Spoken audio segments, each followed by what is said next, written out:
नमस्ते दोस्तों, Kataria Sanskrit class online YouTube channel पर आपका स्वागत है। मित्रों एक बार हम फिर से संस्कृत की शिक्षण विधियों से संबंधित यहाँ पर वीडियो लेकर के आए हैं। मित्रों आज का जो ये वीडियो है ये बहुत ही इम्पोर्टेंट वीडियो है। मित्रों जब आप इस वीडियो को अच्छे से सुनेंगे और इस वीडियो को अच्छे से पढ़ेंगे तो आपको ऐसा लगेगा कि शायद ऐसे क्वेश्चन एग्जाम के अंदर आ सकते हैं, क्योंकि आज का जो वीडियो है वो बहुत ही इंटरेस्टिंग होने वाला है। तो मित्रों यदि आपने अभी तक इस चैनल को सब्सक्राइब नहीं किया है तो मित्रों आप सबसे पहले चैनल को सब्सक्राइब करें ताकि वीडियो जो आता है तो उसका नोटिफिकेशन सबसे पहले आपके पास में प्राप्त हो। दोस्तों इस चैनल के ऊपर वही वीडियो बनाए जाते हैं जो एग्ज़ाम की दृष्टि से इम्पोर्टेंट होते हैं, और यदि आप लगातार इस चैनल से जुड़े रहना चाहते हैं और आप इस चैनल पर नए हैं तो निश्चित रूप से आप इस चैनल को सब्सक्राइब करें। और ये जो वीडियो बनाया जा रहा है संस्कृत शिक्षण विधियों से संबंधित जो वीडियो बनाया जा रहा है उसको आप अच्छे से ध्यान से देखें, क्योंकि दोस्तों ये वीडियो बहुत ही मेरी दृष्टि से एग्ज़ाम की दृष्टि से आने वाली जो रीट की एग्ज़ाम है उसकी दृष्टि से ये वीडियो बहुत ही इम्पोर्टेंट है, क्योंकि मैंने इस वीडियो के अंतर्गत जो पहले जो एग्ज़ाम लग चुकी है उनसे संबंधित क्वेश्चन लिए हैं और नए क्वेश्चनों को मैंने यहाँ पे डाला है। तो दोस्तों बस केवल परिभाषा मैंने यहाँ पर चेंज की है, उनका मेथड चेंज किया है। तो आप लगातार इस चैनल से जुड़े रहिए और ये जो वीडियो आ रहा है इस वीडियो का आप लोग आनंद लें। मित्रों इस वीडियो के अंदर हम लोग 40 क्वेश्चन जो हैं शिक्षण विधियों से संबंधित 40 क्वेश्चन यहाँ पर बना रहे हैं, जो 40 क्वेश्चन एग्जाम की दृष्टि से इम्पोर्टेंट है और आपको मज़ा भी आएगा, आनंद भी आएगा, ठीक है, टेस्ट देने का। तो आप शिक्षण विधियों के क्वेश्चनों को हल करने के लिए तैयार हो जाइए। तो हमारा पहला क्वेश्चन है दोस्तों, पहला क्वेश्चन हमारे पास में है पठन कौशलस्य उद्देश्यमस्ति। पठन कौशल का उद्देश्य है पठित्वा लिखिताभिव्यक्ति। सेकंड ऑप्शन है दोस्तों अपने पास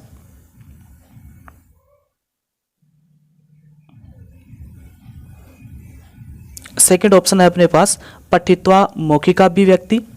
थर्ड ऑप्शन है पठित्वार्थ ग्रहणम और फोर्थ ऑप्शन है पठित्वा पांडित्य प्रदर्शनम। तो मित्रों हमारे पास में ऐसे 4 ऑप्शन है। इन 4 ऑप्शन में से हमारे पास इसका राइट आंसर होगा पठित्वार्थ अर्थ ग्रहणम, ठीक है दोस्तों। अर्थात यहाँ पर तीसरा वाला जो ऑप्शन है उसको यहाँ पर सही माना जाएगा, उसे स्वीकार किया जाएगा। अब देखिए दोस्तों मैं ये जो भाषण कौशल है, ये भाषा जो कौशल है उनसे संबंधित आपको एक छोटी सी कहानी बताता हूँ, शायद वो आप लोगों के लिए एग्जाम के अंदर कारगर सिद्ध होगी। देखिए दोस्तों भाषण जो कौशल होते हैं उनके अंतर्गत हमारे पास में 4 कौशल होते हैं। पहला श्रवण कौशल, सेकंड है भाषण कौशल, थर्ड है पठन कौशल और फोर्थ है लेखन कौशल, ठीक है दोस्तों। ऐसे हमारे पास में 4 कौशल होते हैं। ये जो 4 कौशल का ये जो क्रम है ये वैज्ञानिक क्रम है। कौन सा क्रम है दोस्तों? वैज्ञानिक क्रम है। और हम कह सकते हैं कि जैसे कि मारिया मोंटेसरी के अनुसार भाषण कौशल का क्रम होगा। तो दोस्तों यदि ऐसा क्वेश्चन आता है कि मारिया मोंटेसरी के अनुसार भाषण कौशल का क्रम होगा तो ये जो लेखन कौशल है इस लेखन कौशल को पठन कौशल से पहले लिख दिया जाता है। तो क्या बनेगा? श्रवण, भाषण, लेखन और पठन। यदि ऐसा लिखा हुआ मिले तो वो किसके अनुसार हो जाएगा? मारिया मोंटेसरी के अनुसार। यदि श्रवण, भाषण, पठन और लेखन ऐसा लिखा हुआ आता है तो वो कौन सा क्रम हो जाएगा? मनोवैज्ञानिक क्रम। कौन सा क्रम हो जाएगा दोस्तों? मनोवैज्ञानिक क्रम, और इसको फ्रोबेल का क्रम भी कहा जाता है। तो मित्रों इस एक क्वेश्चन से हमारे पास में 4 क्वेश्चन क्लियर होते हैं। तो ये तो था इनके क्रम से संबंधित चर्चा। अब इसके बाद में देखो दोस्तों इनका उद्देश्य क्या होता है। देखिए पहला तो था हमारे पास में श्रवण, सेकंड था भाषण, थर्ड था पठन और फोर्थ था लेखन। ऐसे 4 कौशल थे। देखिए दोस्तों इनमें से 2 कौशल ऐसे होते हैं जो ग्रहणात्मक होते हैं और 2 कौशल ऐसे होते हैं जो हमारे पास में अभिव्यक्तात्मक होते हैं, यानी कि अभिव्यक्त करने वाले होते हैं। तो इनमें से ग्रहणात्मक कौन से हैं, अभिव्यक्तात्मक कौन से हैं? तो दोस्तों ग्रहण पक्ष को कौन सा हो गया? श्रवण कौशल। और ग्रहण पक्ष से संबंधित कौन सा हो जाएगा? पठन कौशल, ठीक है दोस्तों। अब इसके बाद में इंक चेंज करता हूं एक बार। भाषण कौशल जो है वो क्या है, अभिव्यक्ति, और लेखन कौशल क्या है, अभिव्यक्ति। ठीक है दोस्तों। श्रवण कौशल जो होता है, इस श्रवण कौशल का अर्थ होता है श्रुत्वा, श्रुत्वार्थ अर्थ ग्रहणम, क्योंकि ये ग्रहण है तो इसके साथ में ग्रहण शब्द जोड़ेंगे, श्रुत्वार्थ अर्थ ग्रहणम। फिर आता है भाषण, भाषण का हो जाएगा मौखिकाभिव्यक्ति, भाषण का क्या हो जाएगा दोस्तों, मौखिकाभिव्यक्ति। देखिए पठन, पठन के साथ में क्या है, ग्रहण, तो इसका बन जाएगा पठित्वार्थ अर्थ ग्रहणम। और इसके बाद देखिए लेखन जो है उसका बन जाएगा अपने पास में लिखिताभिव्यक्ति, लिख करके अभिव्यक्त करना। तो इस प्रकार से हमारे पास में ये जो कौशल होते हैं, उन कौशलों का एक उद्देश्य होता है। श्रवण कौशल का श्रुत्वार्थ अर्थ ग्रहणम, भाषण का हो जाएगा अभिव्यक्ति यानी कि मौखिकाभिव्यक्ति, पठन का हो जाएगा पठित्वार्थ अर्थ ग्रहणम, और लेखन का हो जाएगा लिखिताभिव्यक्ति। तो दोस्तों इस प्रकार से इन कौशलों के बारे में अपने को ध्यान में रखना है। और इससे संबंधित 100% ये जो मैंने मैटर यहाँ पे लिखा है, मेथड जो मैंने आपको ये बताया है, 100% एक क्वेश्चन हर एग्जाम के अंदर पूछा जाता है, चाहे फर्स्ट ग्रेड हो, चाहे सेकंड ग्रेड हो, और चाहे रीड के एग्जाम हो, चाहे यूपी टेट हो, चाहे सी टेट हो, चाहे एमपी टेट हो, चाहे कैसी भी टेट यहाँ पर आ जाए, उसके अंदर ऐसा क्वेश्चन जरूर पूछा जाता है। तो इनके बारे में अपने को थोड़ी सी जानकारी रखनी है। ठीक है दोस्तों, नेक्स्ट क्वेश्चन की ओर आगे बढ़ते हैं। हमारे पास में नेक्स्ट क्वेश्चन है 2 नंबर का क्वेश्चन, सेकंड क्वेश्चन। अब देखिए दोस्तों, लेखन कौशलस्य वृद्धिर्भवति, लेखन कौशल में वृद्धि होती है। पहला ऑप्शन पत्र लेखनेन, सेकंड ऑप्शन है गीत श्रवणेन, थर्ड ऑप्शन है सूत्र कंठस्थीकरणेन, और चौथा ऑप्शन है मित्रों शुद्धोच्चारणेन। तो इन 4 ऑप्शन में से हमारे पास इसका राइट आंसर होगा, देखिए दोस्तों, लेखन कौशल। लेखन कौशल का विकास होता है हमेशा लिखने से। ठीक है दोस्तों, तो यहाँ पर क्या हो जाएगा, पत्र लेखने, अर्थात यहाँ पर पहले वाले ऑप्शन को राइट माना जाएगा।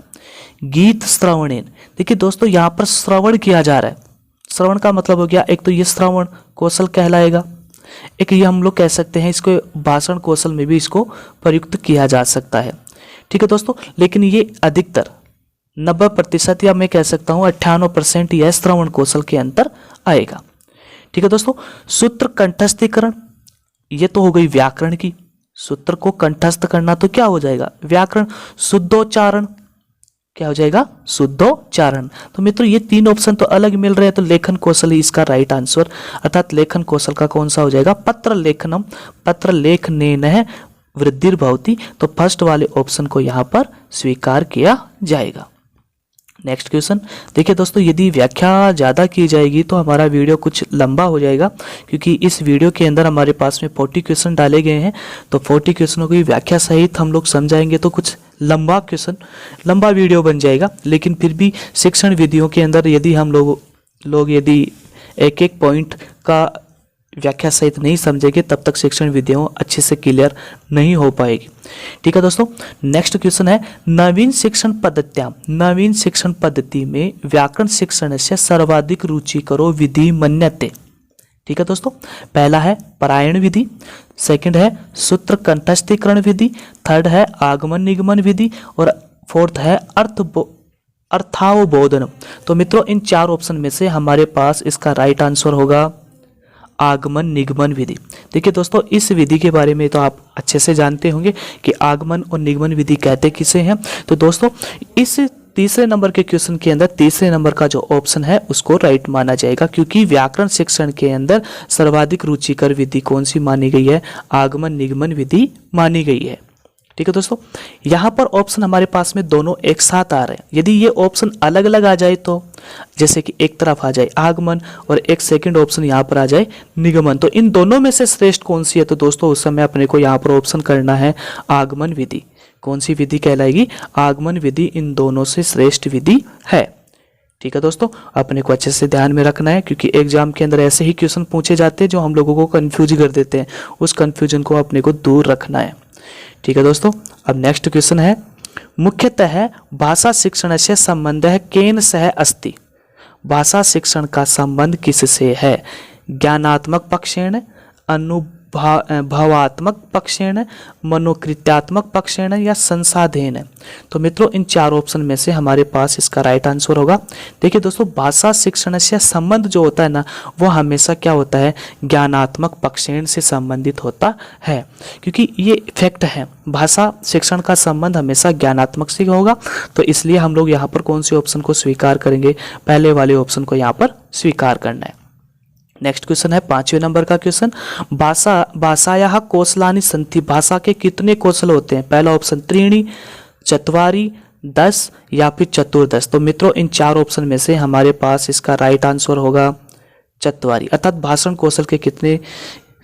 के कितने कौशल होते हैं, 4 कौशल होते हैं। तो 5वें नंबर के क्वेश्चन के अंदर अपने को दूसरे नंबर का उत्तर स्वीकार करना होगा। नेक्स्ट क्वेश्चन है दोस्तों 6वें नंबर का, संस्कृत भाषायां कथिता देशानुसारेण कार्य संपादनेन विकासो भवति। ठीक है दोस्तों, यानी कि कथिता देश अनुसारेण संपादन विकास होता है। ठीक है दोस्तों, तो पहला ऑप्शन है भाषण कौशल्यस्य, व्याकरण दक्षतायाः, लेखन कौशलस्य और श्रवण कौशलस्य। इन चार ऑप्शन में से अब हमारे पास इसका राइट आंसर कौन सा होगा मित्रों, एक बार आपको भी सोचना है, क्योंकि ऐसे क्वेश्चन जब एग्जाम के अंदर पूछे जाते हैं तो हम निश्चित रूप से वहां पर कंफ्यूज हो जाते हैं कि ये क्वेश्चन कह क्या रहा है। क्वेश्चन को अच्छे से समझना है और समझ करके इनका आंसर देना है। तो मित्रों इस कौशल के अंतर्गत इस क्वेश्चन में हमारे पास इसका राइट आंसर होगा श्रवण कौशलस्य। इसका राइट आंसर कौन सा होगा दोस्तों, अपने पास श्रवण कौशलस्य। अब देखिए दोस्तों, यहाँ पर श्रवण कौशल के द्वारा संस्कृत जो भाषा है उसका कथिता अनुसारेण, अर्थात कथित के अनुसार, जैसे मैंने कुछ कहा, अब कहने मात्र से ही उसका विकास हो रहा है। तो किसके माध्यम से हो रहा है, श्रवण के माध्यम से।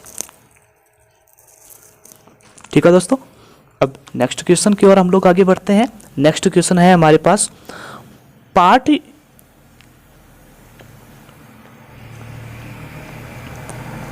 पाठ योजनायां पूर्व ज्ञानस्य तात्पर्यम् अस्ति। पाठ योजना का पूर्व ज्ञान का तात्पर्य होता है पूर्व दिशाया ज्ञानम, पूर्व देशस्य ज्ञानम, पूर्व कक्षाया ज्ञानम या भारत देशस्य ज्ञानम। तो मित्रों इन चार ऑप्शन में से हमारे पास इसका राइट आंसर होगा। दोस्तों ये क्वेश्चन बहुत इजी है, लेकिन लगभग एग्जाम के अंदर पूछा जाता है, तो फिर भी अपने को ध्यान में रखना है। इस क्वेश्चन का राइट आंसर कौन सा होगा, पूर्व कक्षाया ज्ञानम। इस 7वें नंबर के क्वेश्चन में भी तीसरे नंबर का ऑप्शन यहाँ पे स्वीकार किया जाएगा। ठीक है दोस्तों, नेक्स्ट क्वेश्चन। अब नेक्स्ट क्वेश्चन हमारे पास में आता है मित्रों, संस्कृत भाषा अधिगमाय सर्व कौशलेषु अभ्यास संभव है। ठीक है दोस्तों, संस्कृत भाषा को सीखने के लिए सभी कौशलों का अभ्यास होता है। किसमें होता है, संगणकेन, सेकंड ऑप्शन है चलचित्रेण, दूरदर्शनेन और पुस्तकेन। तो इन चार ऑप्शन में से हमारे पास इसका राइट आंसर, तो दोस्तों इसका राइट आंसर होगा संगणकेन, अर्थात कंप्यूटर के द्वारा एक संस्कृत भाषा का संपूर्ण विकास किया जा सकता है। तो 8वें नंबर के ऑप्शन में यहाँ पर पहले नंबर का आंसर यहाँ पे स्वीकार किया जाएगा। नेक्स्ट क्वेश्चन है दोस्तों हमारे पास, संप्रेषणो उपागमे भाषा दक्षता अस्ति। संप्रेषण उपागम में भाषा दक्ष होती है। पहला ऑप्शन विषय वस्तुनः विश्लेषण क्षमता, दूसरा है भाषा संश्लेषण कौशलम, थर्ड ऑप्शन है भाषा या प्रवाहिता, भाषा व्याकरणम। देखिए दोस्तों, ऐसा क्वेश्चन जब हमारे पास में एग्जाम में आएगा तो निश्चित रूप से ये गलत जाने की संभावना है, लेकिन ध्यान रखना है संप्रेषण, संप्रेषण का मतलब होता है आदान प्रदान करना, विचारों का आदान प्रदान करना। तो भाषा दक्षता यानी कि भाषा का आदान प्रदान किया जाता है, तो इसकी दक्षता जो होती है वो किसके माध्यम से होती है। तो मित्रों इस ऑप्शन में, इस क्वेश्चन में हमारा राइट आंसर होगा विषय वस्तु न विश्लेषण क्षमता। विषय वस्तु को जब हम लोग विश्लेषण करेंगे, अर्थात उसे पूर्ण तरीके से सिद्ध करेंगे, उस क्षमता के द्वारा भाषा का दक्षता प्राप्त होती है। ठीक है दोस्तों, तो इस प्रकार से हमारे पास में 9 क्वेश्चन, 9वें नंबर के क्वेश्चन के अंदर इसका पहला आंसर यहाँ पे स्वीकार किया जाएगा। ठीक है दोस्तों, अब नेक्स्ट क्वेश्चन हमारे पास में, अब देखिए दोस्तों हमारा नेक्स्ट 10वें नंबर का क्वेश्चन है और वो क्वेश्चन होगा,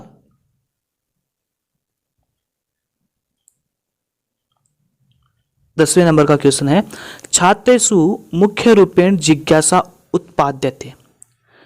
ठीक है दोस्तों, उद्दीपन परिवर्तनेन, उत्प्रेरणो क्रमेण, व्याख्या के द्वारा या श्यामपट्ट कौशलेन। इन चार ऑप्शन में से हमारे पास इसका राइट आंसर कौन सा होगा दोस्तों। देखिए दोस्तों, क्वेश्चन क्या कह रहा है पहले अच्छे से समझिए। छात्रेषु मुख्य रूपेण जिज्ञासा उत्पाद्यते, छात्रों में मुख्य रूप से जिज्ञासा उत्पन्न होती है उद्दीपन के द्वारा या उत्प्रेरणा के द्वारा या व्याख्या के द्वारा या श्यामपट्ट कौशल के द्वारा। तो मित्रों, इन चार ऑप्शन में से हमारा ऑप्शन राइट होगा श्यामपट्ट कौशल के द्वारा। तो 10वें नंबर के क्वेश्चन में 4th नंबर का आंसर यहाँ पर स्वीकार किया जाएगा। नेक्स्ट क्वेश्चन है दोस्तों अपना, नेक्स्ट क्वेश्चन आ गया और वो है 11वें नंबर का, छात्राणाम ज्ञान विस्तारम क्रियते, छात्रों के ज्ञान का विस्तार किया जाता है अन्वेषण प्रश्न, अन्वेषण प्रश्न के द्वारा भी होता है, केंद्रीय बोध प्रश्नान, व्याख्या के द्वारा और श्यामपट्ट कौशलेन के द्वारा। तो छात्रों का ज्ञान का जो विस्तार है वो किसके द्वारा किया जा सकता है। एक तो दोस्तों हमारे पास में 2 ऑप्शन आ गए, एक तो अन्वेषण प्रश्न के द्वारा भी किया जाता है, ज्ञान का विस्तार होता है, लेकिन अब अन्वेषण जो प्रश्न है उसके अलावा श्यामपट्ट कौशल के द्वारा भी ज्ञान का विस्तार किया जाता है। तो मित्रों, इन दोनों ऑप्शन में से राइट आंसर तो हमारे पास और सबसे ज्यादा उचित जो आंसर है वो होगा श्यामपट्ट कौशलेन के द्वारा, श्यामपट्ट कौशल के द्वारा। ठीक है दोस्तों, तो यहाँ पर 11वें नंबर के क्वेश्चन में 4th नंबर का आंसर यहाँ पर स्वीकार किया जाएगा, क्योंकि दोस्तों ये 2010 के अंदर इस क्वेश्चन को स्वीकार किया गया था। ठीक है, अब नेक्स्ट आगे बढ़ते हैं और नेक्स्ट क्वेश्चन है हमारे पास 12वें नंबर का, छात्राणाम ज्ञान विस्तारम क्रियते। ठीक है दोस्तों, वही क्वेश्चन आ गया यहाँ पर दोबारा रिपीट होकर के।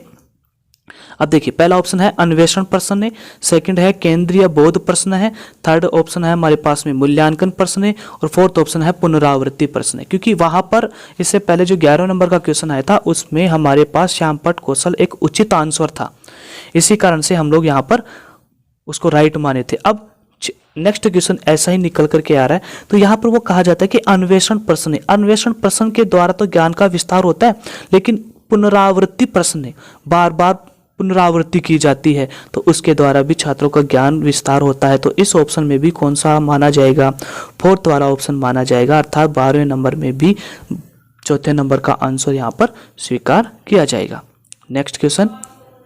नेक्स्ट क्वेश्चन है दोस्तों, संयोजक शब्दानाम अधिक प्रयोग है भवति, संयोजक शब्दों का सर्वाधिक प्रयोग होता है।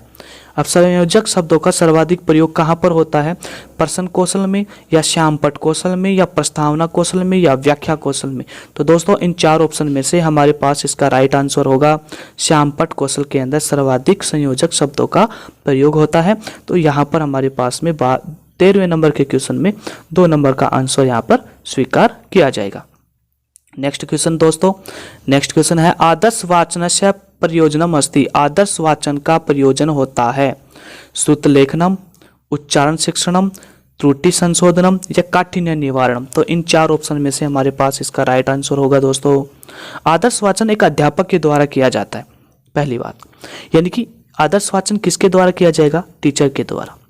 ठीक है दोस्तों, अब टीचर उसका क्या करेगा, श्रुत लेख तो करेगा नहीं, सुन करके लिखना ये तो छात्रों का काम है। त्रुटि संशोधन तो होता नहीं है क्योंकि उसकी त्रुटियों को थोड़ी ना संशोधन करेगा। काठिन्य निवारण नहीं होता, तो बच गया कौन सा दोस्तों अपने पास में, यहाँ पर ऑप्शन शेष रह जाता है उच्चारण शिक्षण, यानी कि उच्चारण शिक्षण वहां पर किया जाता है। तो इस ऑप्शन के अंदर, इस क्वेश्चन के अंदर 2 नंबर का आंसर जो है वो सही माना जाएगा, उचित माना जाएगा। नेक्स्ट क्वेश्चन है खंडान्वय विधेय प्रयोग है क्रियते। अब देखिए दोस्तों 2 विधियां चलती है, एक तो खंडान्वय और एक दंडान्वय विधि। तो ये खंडान्वय विधि प्रयोगम क्रियते किस में प्रयोग किया जाता है, तो पहला ऑप्शन है गद्य शिक्षणे, सेकंड है पद्य शिक्षणे, थर्ड है कथा शिक्षणे और 4th है नाटक शिक्षणे। तो मित्रों इन 4 ऑप्शन में से हमारे पास इसका राइट आंसर, ठीक है दोस्तों, तो 50 नंबर के क्वेश्चन के अंदर इसका राइट आंसर होगा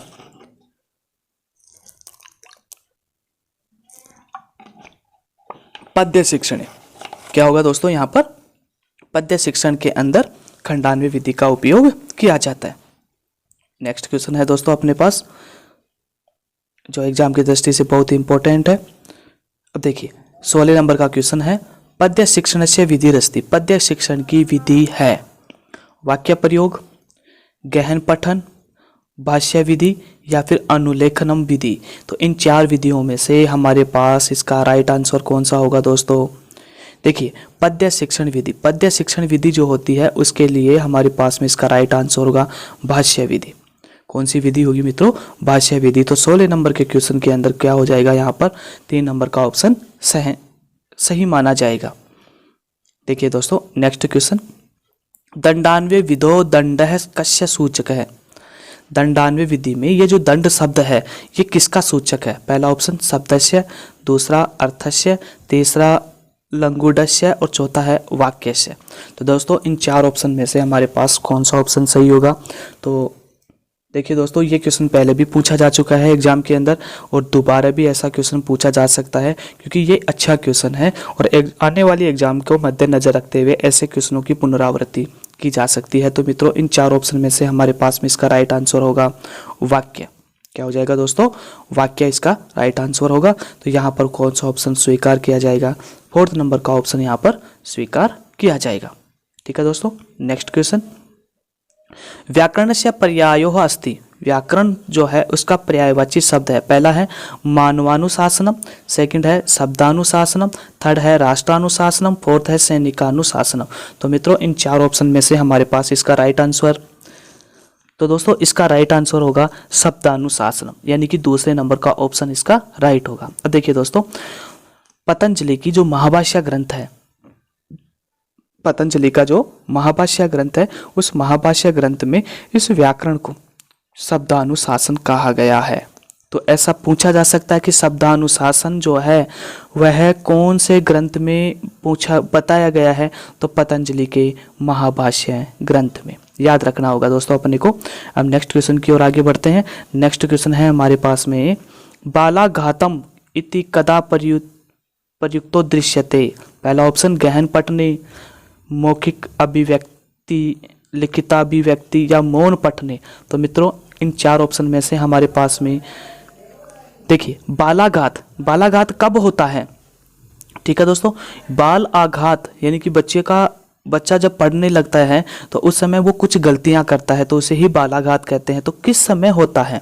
ठीक है दोस्तों, तो ये अपने को ध्यान में रखना है। बालाघात कब होता है? तो इसका राइट आंसर हो जाएगा हमारे पास में मौखिकाभिव्यक्ति, अर्थात जब बालक मुख से अपने वचनों को बोलता है, अपने विचारों को बोलता है तो उस समय जो त्रुटियां होती है उसको हम लोग क्या कहते हैं? बालाघात कहते हैं। यदि ये ऑप्शन हमारे पास में नहीं होता, ठीक है, मौखिकाभिव्यक्ति हमारे पास में नहीं होता, तो निश्चित रूप से कौन सा माना जाता? 4th वाला ऑप्शन यहाँ पर माना जाता, अर्थात मौन पठन के समय में कौन सा आघात हो जाता है? बालाघात हो जाता है। अव्याकृति इति कस्य शिक्षण विधि? अव्याकृत विधि जो है वो कौन सी शिक्षण विधि है? व्याकरणस्य, आख्यायिका, रूपकस्य या फिर काव्यस्य। तो इन 4 ऑप्शन में से हमारे पास का राइट आंसर कौन सा होगा दोस्तों? व्याकरण विधि। देखिए दोस्तों, अव्याकृत जो विधि है, इस अव्याकृत विधि को भाष्य विधि भी कहा जाता है। कौन सी विधि कहते हैं दोस्तों? भाष्य विधि भी कहा जाता है, जो व्याकरण के अंदर सिद्ध किया जाता है। नेक्स्ट क्वेश्चन है दोस्तों अपने पास में, मुख्य रूपेण संस्कृत भाषा शिक्षणस्य उद्देश्यमस्ति। मुख्य रूप से संस्कृत भाषा शिक्षण का उद्देश्य होता है संस्कृत भाषायां दक्षता प्रदानम, यज्ञ संपादनम, भारतीय संस्कृति प्रचार है या फिर संस्कृत साहित्य रक्षणम। तो मित्रों इन 4 ऑप्शन में से हमारे पास इसका राइट आंसर होगा पहला वाला ऑप्शन, संस्कृत भाषाणाम दक्षता प्रदानम, अर्थात 22वें नंबर के ऑप्शन में पहला आंसर यहाँ पे स्वीकार किया जाएगा। ठीक है दोस्तों, अब इसके बाद में हम नेक्स्ट क्वेश्चन की ओर आगे बढ़ते हैं। ठीक है दोस्तों, तो अब हमारा नेक्स्ट क्वेश्चन है जो 22वें नंबर का क्वेश्चन है। 22वें नंबर का क्वेश्चन, पद्य शिक्षण से प्रमुख अंग है अस्ति। पद्य शिक्षण का प्रमुख अंग है भावबोध, शब्दार्थ बोध, सरलार्थ बोध या फिर पठन बोध। तो मित्रों इन 4 ऑप्शन में से हमारे पास इसका राइट आंसर होगा पद्य शिक्षण का प्रमुख अंग। तो इसके अंतर्गत हमारे पास में पहला जो ऑप्शन है भावबोध, अर्थात पद्य शिक्षण में हमेशा भाव विश्लेषणात्मक प्रश्न किए जाते हैं। पद्य शिक्षण में हमेशा भाव विश्लेषणात्मक प्रश्न किए जाते हैं। तो इसका राइट आंसर कौन सा होगा? भावबोध। इसमें पहला ऑप्शन स्वीकार किया जाएगा। अब इस क्वेश्चन को थोड़ा सा सिद्ध कर देते हैं। देखिए दोस्तों, दो शिक्षण विधियां चलेगी, एक तो गद्य और एक चलेगी पद्य। ठीक है दोस्तों, तो देखिए गद्य जो शिक्षण विधि होती है उसमें तो होता है विचार विश्लेषणात्मक। क्या होता है? विचार विश्लेषणात्मक। और पद्य जो शिक्षण विधि होती है या पद्य जो होता है उसमें कौन सा होता है? भाव बोधनात्मक या भाव विश्लेषणात्मक प्रश्नों को वहाँ पे सिद्ध किया जाता है। तो दोस्तों ये क्वेश्चन बहुत ही इम्पोर्टेंट है। गद्य और पद्य में कौन से कौशल का उपयोग किया जाता है? गद्य में विचार विश्लेषणात्मक और पद्य में भाव विश्लेषणात्मक प्रश्नों का उपयोग किया जाता है। ये याद रखना है, एग्जाम की दृष्टि से मोस्ट एंड इम्पोर्टेंट है। ऐसे क्वेश्चन हम लोगों से पूछ लिए जाते हैं। नेक्स्ट क्वेश्चन है छात्र न क्रियते। ठीक है दोस्तों, छात्र है न क्रियते, छात्र नहीं करते हैं। आदर्श वाचन, अनुकरण वाचन, मौन वाचन या सामूहिक वाचन। तो इन चार वाचनों में से ऐसा कौन सा वाचन है जो छात्रों के द्वारा नहीं किया जाता है? तो दोस्तों इस क्वेश्चन का राइट आंसर हो जाएगा पहले वाला ऑप्शन, अर्थात आदर्श वाचन जो होता है वो एक अध्यापक के द्वारा किया जाता है। नेक्स्ट, कस्मिन कौशले वर्तनीम अधिकम महत्वम दीयते। कौन से कौशल में वर्तनी को सर्वाधिक महत्व दिया गया है? श्रवण कौशले, कथन कौशले, पठन कौशले या फिर लेखन कौशले। तो इन चार कौशल में से ऐसा कौन सा कौशल है जिसमें हमारे पास में वर्तनी को सर्वाधिक महत्व दिया गया है? ठीक है दोस्तों, तो इन चार ऑप्शन में से हमारे पास में इसका राइट आंसर होगा लेखन कौशले। ठीक है दोस्तों, कौन सा कौशल हो जाएगा? लेखन कौशल। अर्थात श्रवण कौशल में भी महत्व होता है, पठन कौशल में भी वर्तनी का महत्व होता है, लेकिन लेखन कौशल में यदि गलत लिखा हुआ होगा तो उसको गलत ही पढ़ेंगे, और यदि गलत उच्चारण किया जाता है देख करके तो वो गलत श्रवण भी होगा। तो मुख्य कौन सा माना जाएगा? लेखन कौशल। ठीक है दोस्तों, तो इस ऑप्शन में हमारे पास में कौन सा हो जाएगा? 4th नंबर का आंसर स्वीकार किया जाएगा।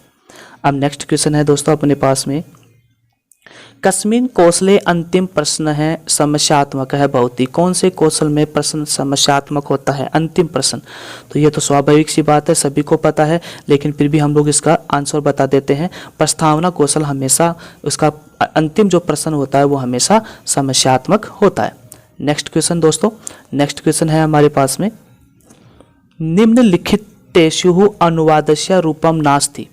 देखिए दोस्तों, निम्नलिखित में से अनुवाद का रूप नहीं है। अक्षरशः अनुवाद है, संग्रंथानुवाद है, छायानुवाद है और तथ्यानुवाद है। मित्रों, अनुवाद मुख्य रूप से 3 प्रकार का होता है, वो तीनों यहाँ पर सिद्ध किए हुए हैं, यहाँ पे लिखे हुए हैं। एक ऐसा ऑप्शन है जो यहाँ पर गलत है।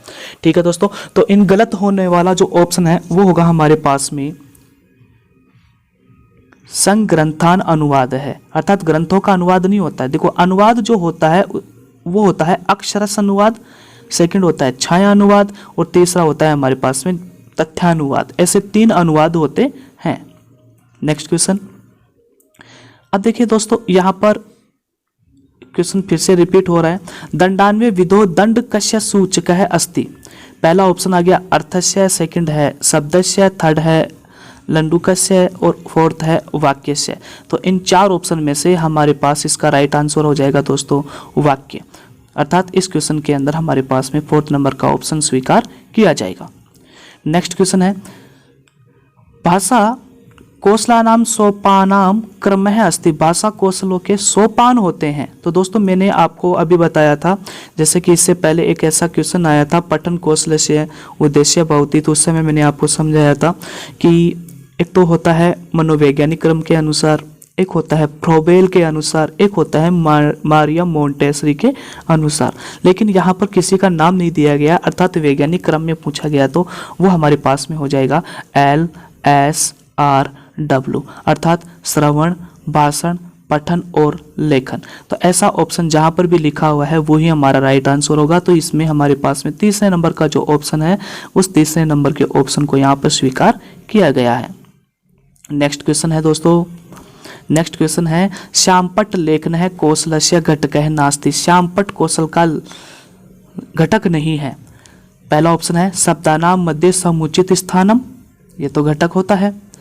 पंक्तिनाम मध्ये समुचित स्थानम, अक्षराणाम उपयुक्त आकार है, आकार भी होता है, रुचिकर है, युक्ति नाम प्रयोग है, रुचिकर युक्तियों का प्रयोग करना।